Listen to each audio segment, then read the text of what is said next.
आज ससुरा के नतिया दुल्हा के आज ऊपरे बैठ बा, छोड़ब ना एकरा के, जिद लगल बाटे। ए अम्मा जी अरे करिया दुल्हा आई गइल बा, का ओकरा माथा पे बैठ के हुमचाई बा। हई बगल में समधी खड़ा बा भीख मांगा लेखा, एकरा के तनी खूब सुंदर क गारी गीत अंग्रेजी स्टाइल में गरियावे के।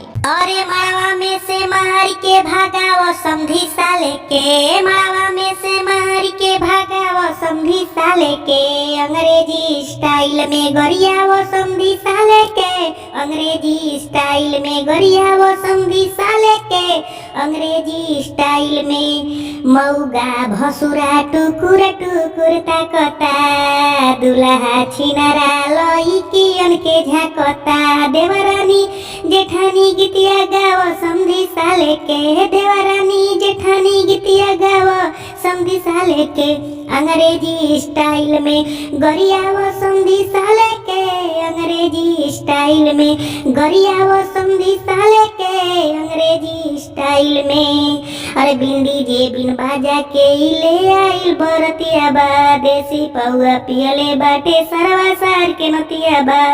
अरे दुल्हा करिया वाले के आइल पटिया वो समधी साले के, अंग्रेजी स्टाइल में गरिया वो समधी साले के, अंग्रेजी स्टाइल में। मारवा में से मार के भागा वो समधी साले के, अंग्रेजी स्टाइल में गरिया वो समधी साले के, अंग्रेजी स्टाइल में। नमस्कार प्रणाम दोस्तों, आप लोग कैसे? उम्मीद करता हूँ अच्छे होंगे, स्वस्थ होंगे, तंदुरुस्त होंगे। दोस्तों एक गाना कैसा लगा आप लोग को?